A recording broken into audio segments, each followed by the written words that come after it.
And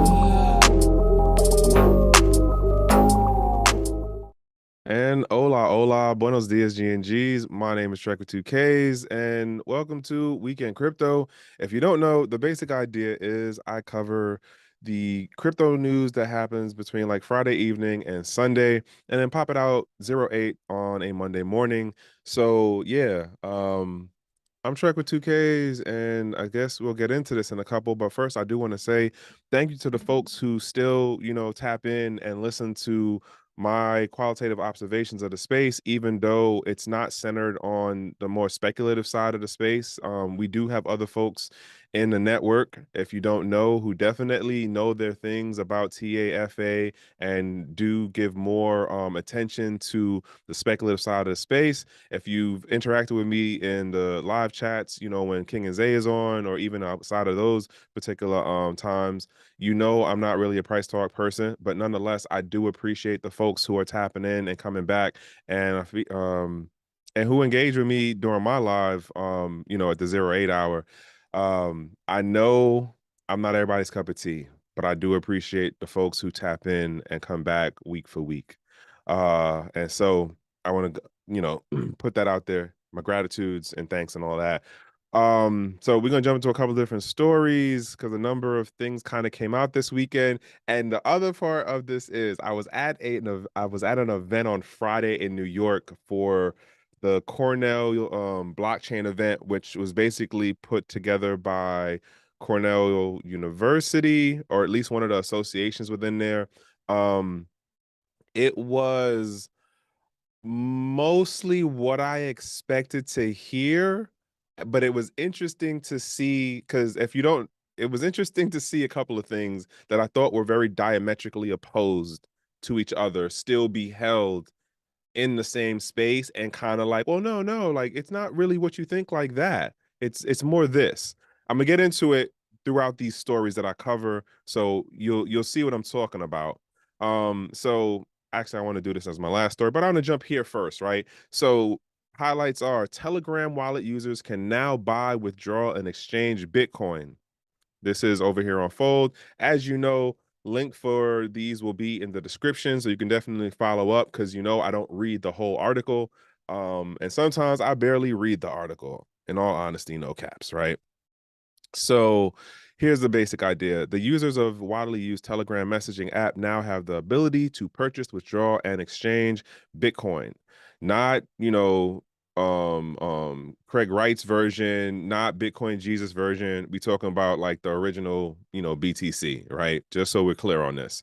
It is noteworthy, however, the wallet bot and its associated services, which allow for these functions, were created by a third party as opposed to being developed by Telegram itself. So basically saying, hey, Telegram isn't the one who actually put this together. It was somebody else outside of it.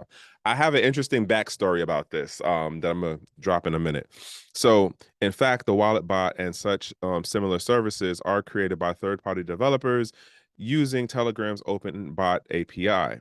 This means that anyone can utilize the API to develop their own crypto-related bot without any direct involvement from Telegram.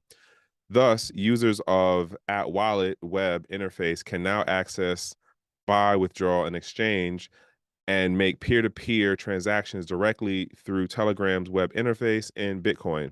As per the wallet's announcement from the @wallet account on April 21, this move builds upon the existing services surrounding cryptocurrencies that are already popular within the chat program.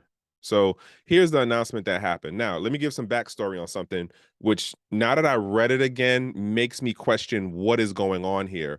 Because I remember back in like 2018, I want to say. It might have been 2019, but I'm more so sure it was 2018. I forgot the guy's name who said it, and I haven't seen him in a while, right? So this is a while ago. But I remember he was in an interview, and I seen it in the interview, and then I seen him later on through another friend, and I actually talked with him about this. So the question, he was doing some, panel discussion thing, and somebody asked the question of like, well, what do you see the largest exchange as right now. We're talking 2018-ish period. He goes Telegram. And everybody's like, wait, what? What do you mean Telegram? And so he starts breaking it down where it's like, listen, the bot thing was already something you could do back then with the APIs and stuff. So he was talking about how you were already you already had people who had their own Telegram groups where they were already doing the trades and the exchange stuff in the Telegram chat group itself. This is before 2020. So now my question is, why is this story coming out now, and what makes it different than what folks were doing back then? I don't know. I'm not that far down on it. I don't know what that part of the rabbit hole is. I'm just curious as to why does this come out now when Telegram already had bots and already had communities of people that were doing this already. Listen to what I'm saying. This is not new news. I don't know how long this at wallet thing has been around, but I do know people was already doing stuff on Telegram to the point. And the other thing to note about it is with Telegram, who's monitoring that? Because that was the point that he was making. He was like, there is so much volume going on in trading back and forth and exchanging between the individuals. No one knows how small or how large it actually is. And again, we're looking at the 2016 to 18 period.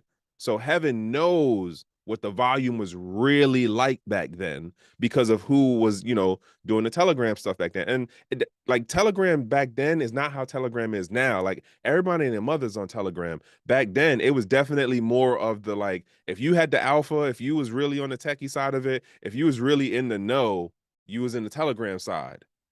Just making a point. I'm not certain what's up with this coming out now, but it also makes me think of, remember they had their bout with the SEC. Is this something that might end up putting them back on the SEC's radar to be like, yo, we got to regulate y'all because y'all making up some money and we not getting a cut. But if this isn't a Telegram direct product, who does the SEC or whatever other agency go after to be like, yo, somebody needs to cut a check? I think this might come up again down the road. Jumping on to this next story, Binance ends Russian account limits as country uses tech to bypass sanctions. So I had to read this article a couple of times, and honestly, um, they don't explain what actually happened to where one, Binance took off the cap of the 10,000 euros for Russian users. They don't explain exactly what happened there. They make this reference to the GBR bank. Let me get to the highlights real quick. So Binance is reportedly allowing users to purchase crypto with Russian bank cards after curbing its service in the countries following international sanctions. As reported on Being Crypto's Russian language site, the exchange reintroduced compatibility with Russian bank issued cards this week. So again, they don't actually explain what the bank did or what the bank network did to be able to be back, in the fold. Aside from the fact of they've been working on other cross-border payment options or networks is the bottom line of it. So and it's funny, like, all right, let me read this part right here. So um they sideways try to get Binance to snitch on themselves. So Being in Crypto says they did an investigation, right? And then they reached out to Binance folks, and this is what they got back. On the other hand, Binance official stance remains unchanged. When asked, a representative of the trading platform noted that all current restrictions related to sanctions against Russian citizens are fully applied by the platform and its legal entities in the European Union. Again, this article does not explain how users are actually using their ability or the banking system to purchase. they give you references to stuff that don't actually address what's going on ground. That's what I don't really like about this article, but whatever. And then they do this other thing of like throwing in the CBDC stuff. This particular line caught me for a reason. So the ongoing development of, I'm going to say, CBDCs has also turned towards the challenge of cross-border payments. Speaking with lawmakers this week, CBR officials, which is the name of the major bank in Russia, suggested that the digital ruble platform will be able to interop with other CBDCs. I've been saying it for more than a year at this point that Russia was making moves on the legal front to integrate crypto, CBDCs, and other financial instruments. I've been saying this for a while. We can go back and look at the plays and look at the segments. I've been saying this for a while, but everybody kept, no, Russia's bad, Russia's this, Russia da da da da. Russia's not gonna mess with it. When it comes to the public, like, it's gonna be like, oh wow, that really did happen. Yeah, and I've been saying it for more than a year. Just saying. If you disagree with me, it's great. I appreciate it. I encourage it. The comments are open on this. Do remember, we do not delete comments, but we do keep receipts. So if I mess up on something, yeah, call me out on it. Don't be an asshole about it though. I'm just saying, don't be an asshole about it. Because you might get clapped back. But nonetheless, though, um, the comments are there. If you disagree or agree with me, they open. We're not going to delete the comments. So like we can look at this like a couple months down the road, another year or so down the road, when this stuff actually starts coming to fruition. I'm just saying, Trekkw2ks was one of the people who was calling this shit dumb early. That's me. Jumping into this next story, EU tightens grip on self-hosted wallets. Hold on. EU tightens grip on crypto. Self-hosted wallets face new rules for $1,000 plus transfer. So let me, I had to definitely think about this one for a little bit. And there's another story that I have in connection with this too. Um, so the European Parliament has approved the first ever EU legislation for tracking crypto asset transfers. Okay, yay. Some people are happy. Most people should not be. This development aims to deter money laundering while establishing standard supervisions and customer protection guidelines. Crypto transfers will now be subject to the travel rule, which is already in place in traditional finance. This rule mandates that transaction information, including the source and recipient of the asset, be documented and stored on both ends of the transfer. According to the European Parliament press release, this legislation will also affect transfers over 1,000 euros involving self-hosted wallets when interacting with hosted wallets overseen by crypto asset service providers. I'm gonna break down what that means for those of you who might not get where that's going. Nonetheless, the new rule will apply to transfers between individuals without a provider. Sorry, will not apply to transfers between individuals without a provider or among providers acting independently. All right, so was there anything else? I'm gonna get to CZ in a minute. All right, so here's where we're gonna go with this. So the basic idea is if you go to the bank and you put money in the bank and then you transfer the money from the bank to someone else, what happens? They have the information that you, being who you are, send X amount of money to this other person over here, and that person on that side of it, they have a record of, oh, this is who picked that money up, or this is whose account that money went into that came from you, right? They're looking to apply the same thing to crypto wallets. Now, let's think about this thing real quick about the idea of that there's a rule about how how the government or legislation can talk to you about your wallet. Here's a funky thing. And shout outs to Kier.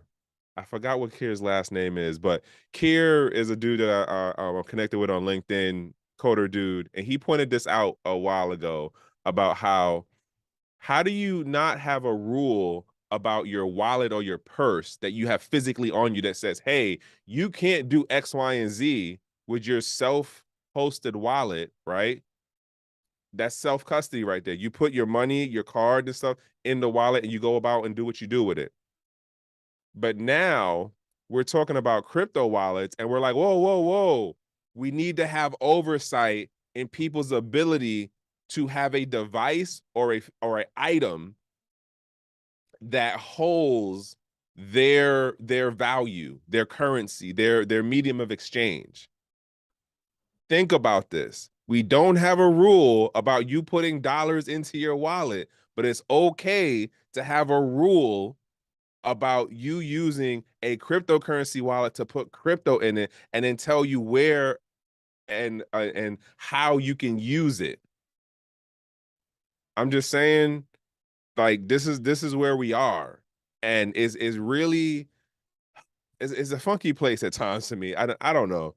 I uh the point being is if you are doing a peer-to-peer transaction, the transportation laws don't apply, which means if me being Trek does a transaction of peer-to-peer sending crypto to King or Zay, as long as it's on our, wallets that we're doing, like we're not doing it on Cash App, we're not doing it on crypto.com, we're not doing it on damn, who else? Like we're using one of the self-hosted wallets, not an exchange wallet. So you're not doing Coinbase. It's me and this person directly. The transportation rule doesn't matter. The $1,000 cap doesn't matter. The €1,000 cap doesn't matter. I still wonder though, will people get tracked even though, quote, it doesn't matter that it's peer-to-peer? Or is this argument as far as the whole, well, the peer-to-peer realm is safe, is that just it's further down on the roadmap for them to be like, well, now we're gonna put a cap on peer-to-peer transactions?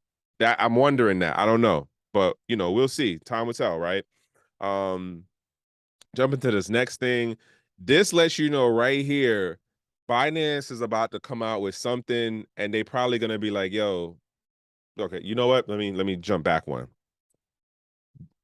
I'm not a CPA, I'm not a lawyer, I'm not a financial advisor, right? But I am someone who has been around this space for a while. And as I've gotten through this content stuff, I definitely have to pay more attention to things. And as such, I see X amount of trends and patterns, right?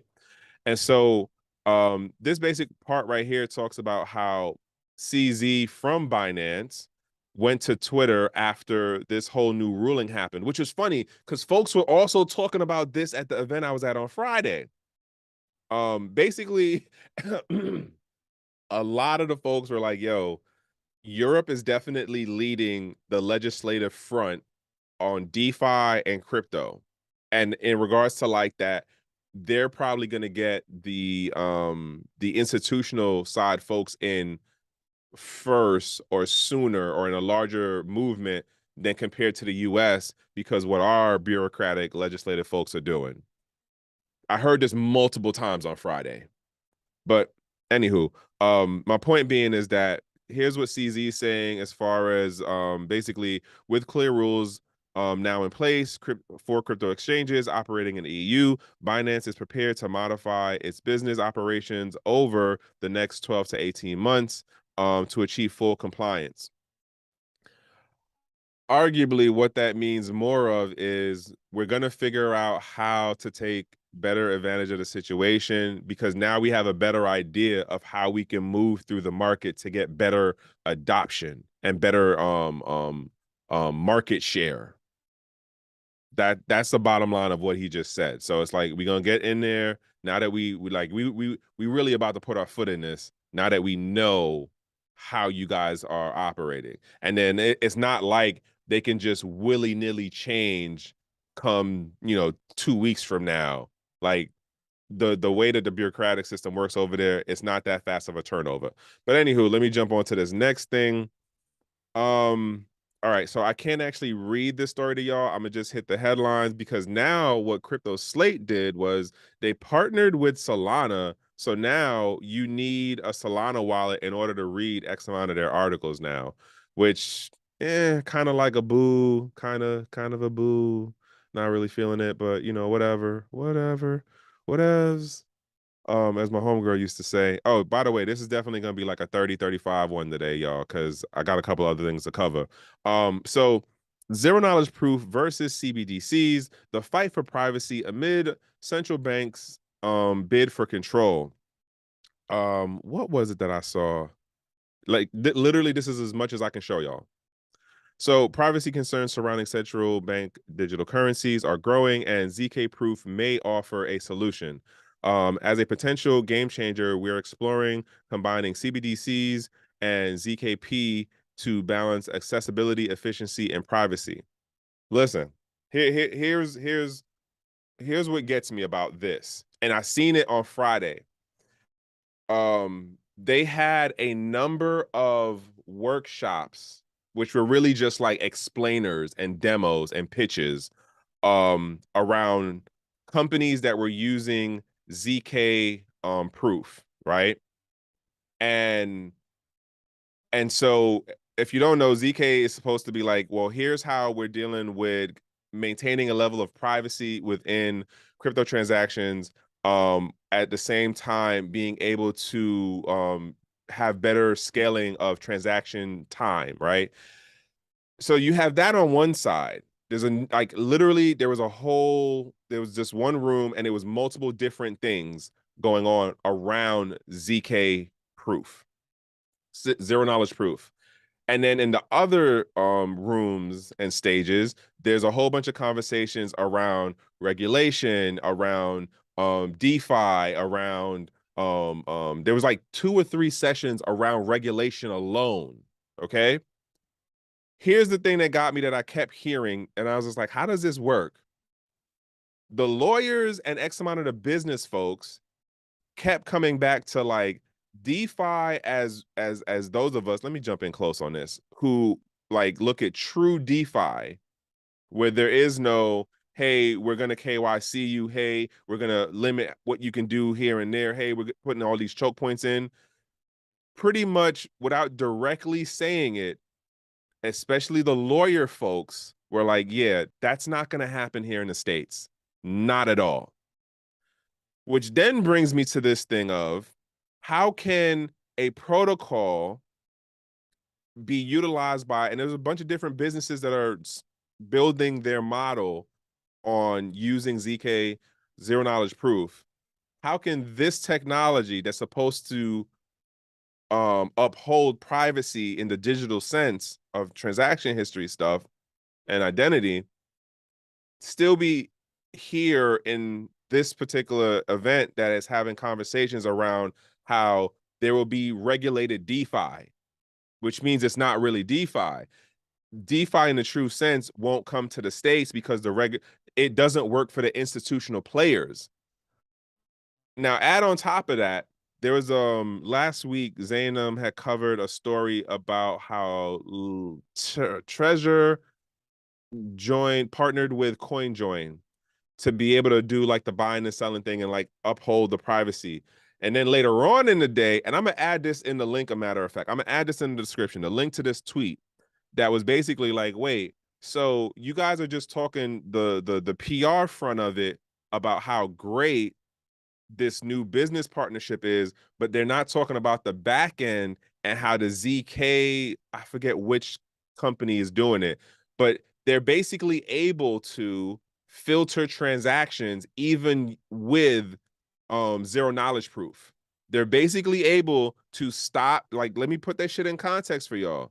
They can still stop the transactions because they're basically they're doing something that compares the inputs of the transaction to a blacklist. That's the short TLDR part of it.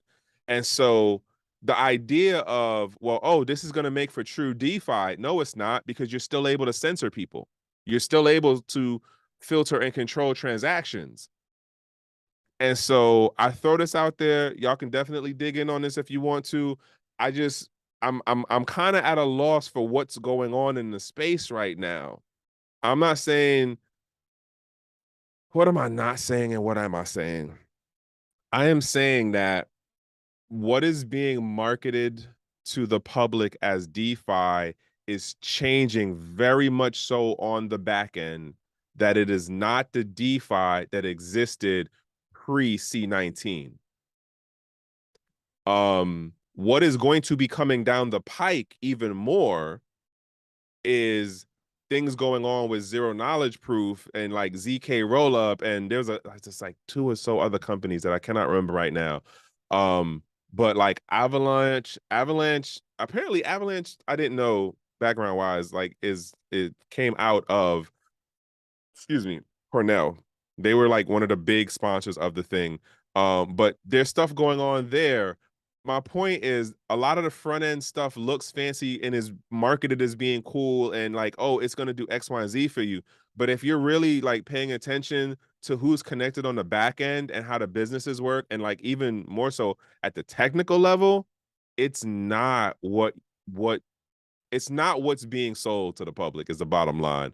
Y'all can definitely look into this a little bit more. If you got the Solana wallet to read this full article, more power to you. Leave me a comment. Agree, disagree. Is this a good thing? Is this new proliferation of zero knowledge proof a good thing? Like, do we actually need full DeFi? I'm gonna argue, yeah, but somebody might have a better idea to say no, and I don't know. Maybe you might change my mind, maybe. Just don't use that whole thing about like money laundering and like illicit activity stuff like that. Like, give me something better than that. All right, jumping into this next story. Solana raises, Solana rallies after network's carbon emission tracker launch. Okay, first off, yo, all right. So I'm gonna run through the highlights. Investor interest in Solana has experienced a boost since the network launched its real-time data portal on April 21st for tracking carbon emissions from the blockchain. That don't even make sense as a sentence because it should be from Solana's blockchain as opposed to the blockchain. But whatever. Um, So running through the rest of this article, they hit you with charts and you see numbers and you see colors and you see like dollar amounts, and then they hit you with like, oh, look, some of the losses were like near 10%, but now we're back at like 22. Okay, whatever. Where was the other thing? Yeah, it really wasn't anything else. So here's the bottom line of why this story I felt was relevant to talk about. If you're a Solana person, cool. If you're somebody who actually like is looking at like, I can't even say looking at the tech because like there's techie Solana people, but here's what got me with this article is selling the hype, because the next wave that's gonna come through, at least for the other things that I'm paying attention to, is the carbon credit market. And it's gonna be a wave that I don't know what else to compare it to. But the point being is that how this article is broken down, it doesn't actually explain to you technically none of how the metrics are determined, other than it names metrics. It doesn't tell you, well, okay, if you tell me that, the network had X amount of emissions, well, show me where the emissions are. Like, I know when a car has emissions, that means it's coming out of the tailpipe, right? I know where that physical thing is on that machine. There's none of that in this article. There's none of that in this article. So my point about that is X amount of this is hype, and it doesn't make sense to me that, well, you know what, it does make sense to me that the price pump thing would happen. But you know what's sad to me though? Like, other chains are gonna jump on this same carbon credit BS. It's a new money grab. And watch. Like, I'm calling it now. Like, cut this as a clip, whatever. you're going to see other chains jumping on the carbon credit wave of like, oh, look, we have a tracker. Oh, look, we're showing these numbers. But if you're a really techie person and you understand how the tech hardware and software side of it is working, you know it's smoke and mirrors.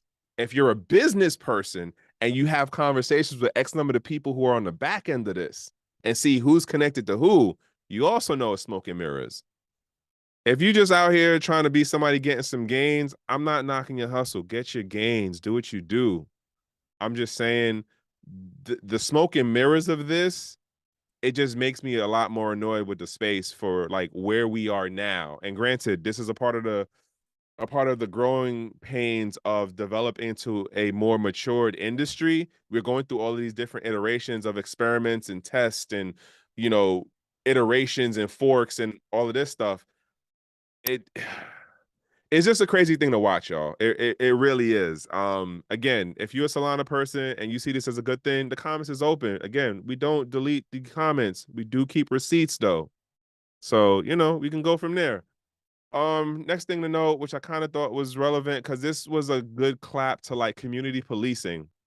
So Trust Wallet announces 170,000 lost due to a security vulnerability. Now, I'm gonna go through this part here. Crypto wallet provider Trust Wallet has reported a security vulnerability that led to the loss of 170,000 of user funds, according to a thread from the official Twitter handle. Trust Wallet states that an anonymous security researcher reported the security risks back in November 2022 through the company's bug bounty program, which, shout outs and claps to, this person for doing what they did. I didn't even look to go in and dig on like what the bug bounty thing was or follow through on their Twitter handle to see how far back this was or wasn't. But community policing like this is a good thing, right? Jumping into this next part, based on a security report, Trust Wallet was informed of a WebAssembly vulnerability in the open source library Wallet Core. Although the security risk has now been neutralized, Trust Wallet reported it did lead to two exploits that resulted in customers losing 170,000 K. According to the statement by the wallet service provider, all new wallet addresses created by browser extension between November 14th to November 23rd of 2022. This isn't a this year thing. This is a last year thing. Are are the main host of the vulnerability, with wallets created outside of that timeline to be considered safe. They're considering it safe. It doesn't mean it's 100% safe. Know the difference. Um, Users who also experience any abnormal fund movement in late December 2022 and late March 2023 may be considered victims of the security vulnerability. So they do have a process for you to be able to reach out to them and try to be made whole if you were a victim of this particular situation.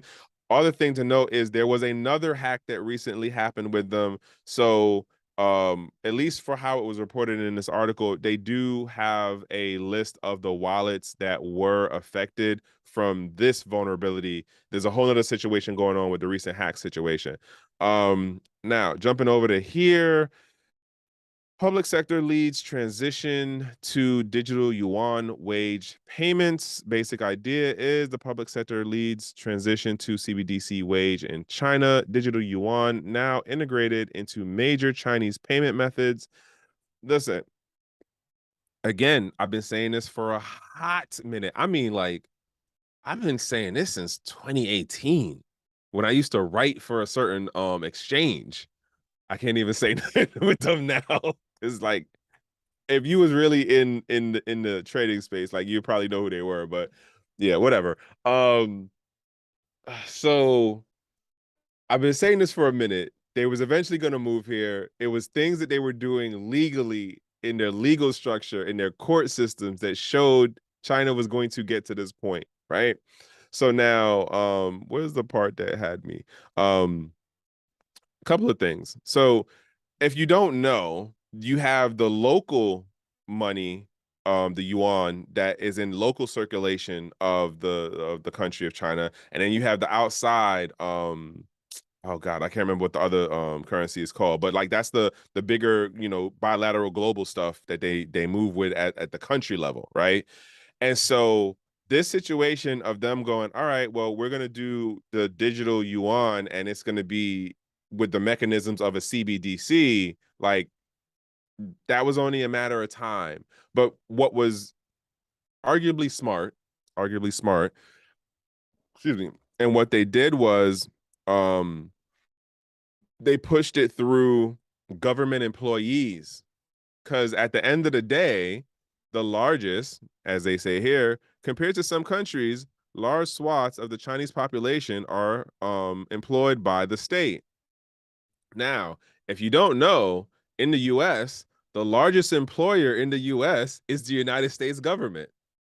It's not Apple, it's not Amazon, it's not whatever fan company you could come up with, it's the US government. So think about this. If you want X amount of adoption of whatever system thing, what would be a target population? State employees, like federal employees. That's what they did. It was like from a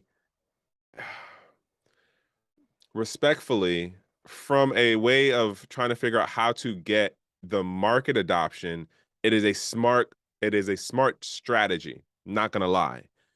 Because at the end of the day, you know that, and it's gonna be kind of personal for some folks, you know that majority of those employed by the state, when they make changes, you might not agree with it, but it doesn't mean you're about to quit the job because you got other things going on in life. You got bills, you got responsibilities, you got, you know what I'm saying? So in that, being existing in that like state of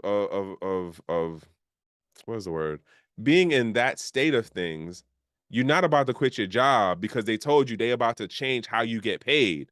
As long as you can still use whatever it is they're giving you to acquire the resources and maintain your lifestyle, how much complaining are you really going to do? And then put it in another context for you.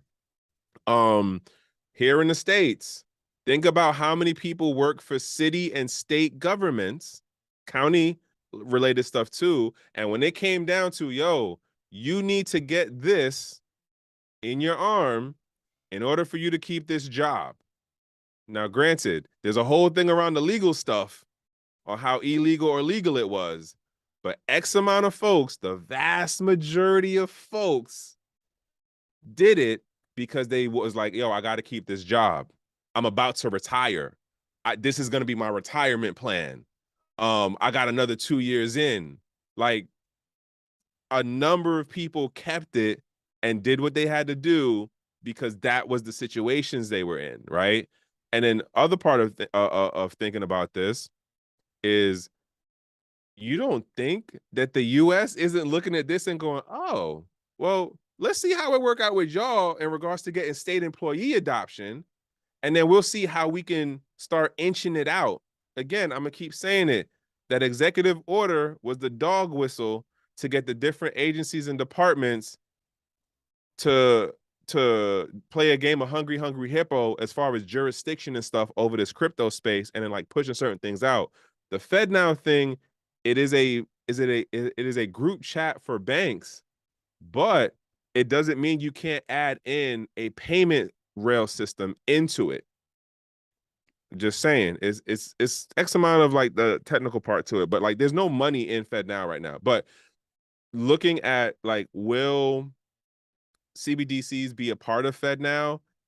It could potentially happen. It would only make like logical sense for them to put some kind of monetary thing into that messaging system, just like how Telegram now has Bitcoin in Telegram. It's a messaging system. And then the bigger thing of it is, what is it? China is going to end up, well, they already did it. So WeChat has the yuan, the CBDC already integrated into their platform. Like they have a whole ecosystem from front to end, from back to front. Like it's a different cultural dynamic out there compared to here. But I honestly think that if X number of the folks got put to it, like, yo, this is how you're gonna get paid. Um, you can't jump to another department because other departments are doing the same shit too. So what do? I got a mortgage. My kid's tuition is due. I got a car note. I got a medical issue. You're going to take the money and go about your business as long as it works for you to be able to acquire the resources that you need to maintain your lifestyle.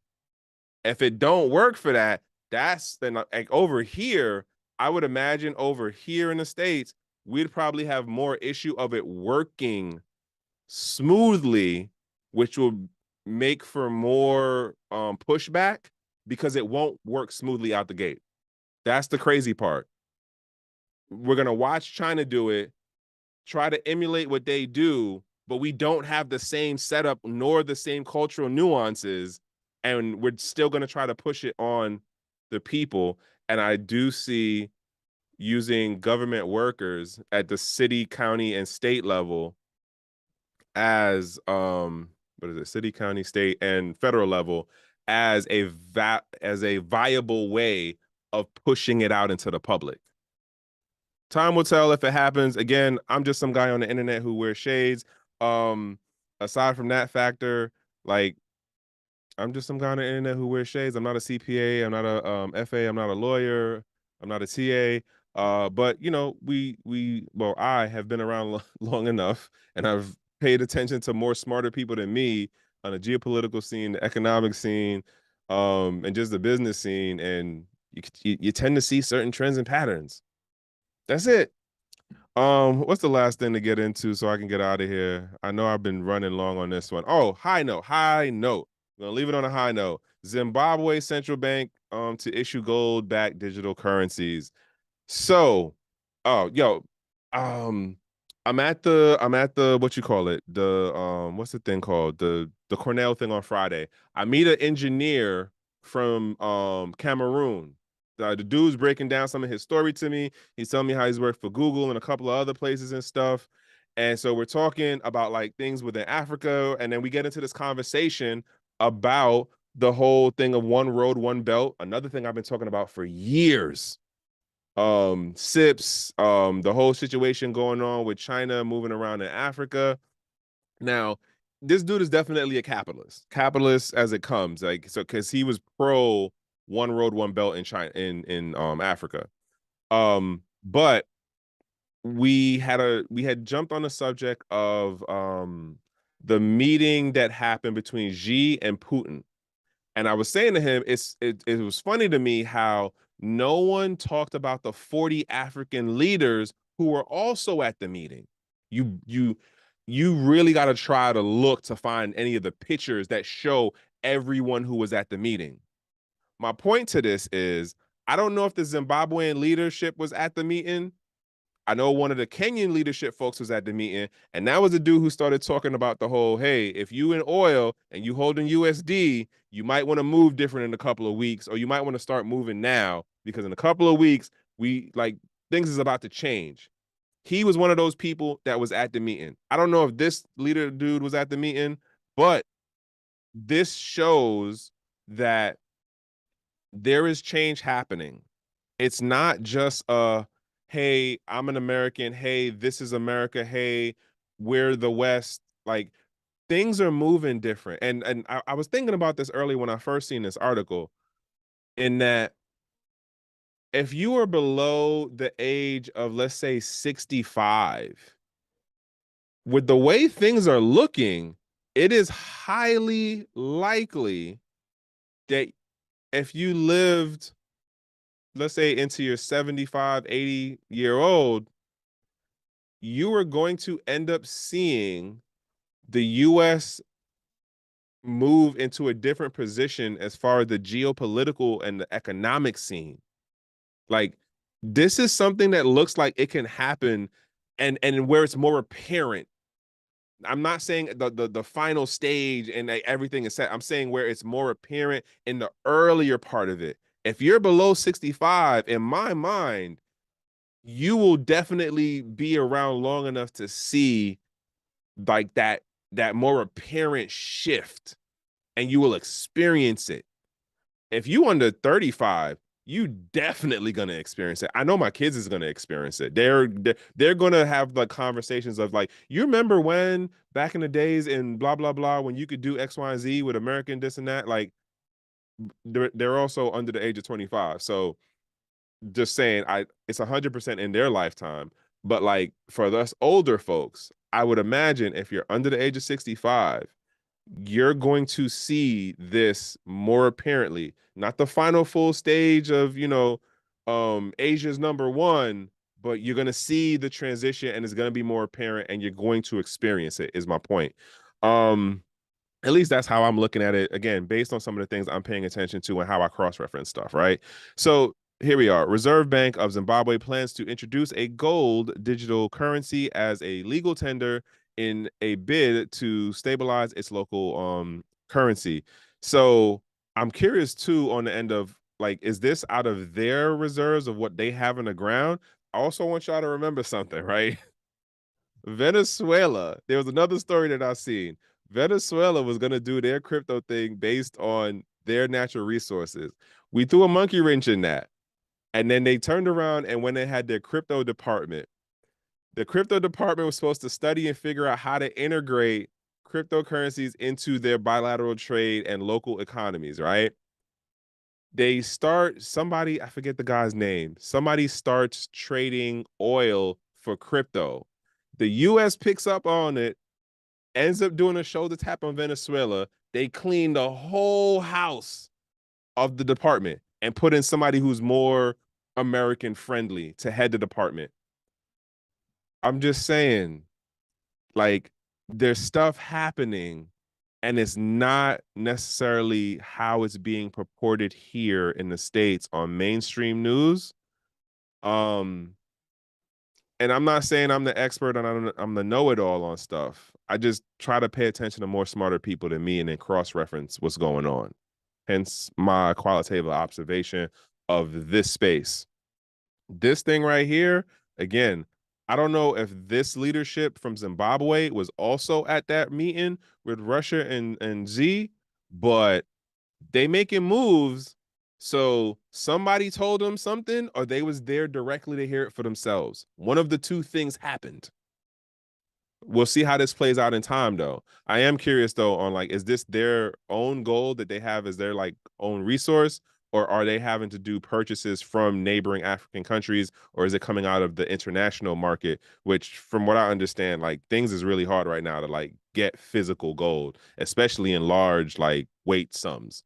But anywho, according to the report from local media, Sunday Mail, the move will allow small amounts of Zimbabwe dollars to be exchanged to digital gold tokens, enabling more Zimbabweans to hedge against the currency volatility. Central Bank Governor John, how do we say this? Mgudea, said that that the plan intends to leave no one and no place behind. See, there we go with those sound clip things. Listen, the fact that they just making a goal move is it's a notable thing, y'all. It is. We might not see it over here or something, but like I said, it's things happening outside of the states that we don't necessarily see in the full spectrum. We get told half stories and stuff like that. What is the other thing? Oh yeah, this is another thing that got me. I don't know how much this is on point with it, but the monetary dysfunction in Zimbabwe led to a lack of small changes in the country, according to Wall Street Journal report from March. That's something else they were talking about, but the business has started printing their own money, often on handwritten scraps of paper, so users could pay for future purchases. I need y'all to think about this and put it in context as far as like, and I had this conversation too with somebody else on Friday. I think it might have been the Cameroonian dude, or it might have been my homeboy Keone. But we were talking about the thing of like human nature, and then figuring out no matter what the condition or the environment is, we figure out how to survive. We figure out how to push forward. We figure out how to um um do commerce. We figure out how to make exchange happen, right? This is an example of that. Like, and even talking about like M-Pesa, if you never been to Africa, you don't know nothing about it. M-Pesa started off as mobile minutes. Granted, it's mad annoying to me that a European company came in and just like set up shop on the whole thing. But it started off as the Ericsson phone. You was selling your minutes to somebody else, and that made a market, right? Um, the point being is, I think this is a good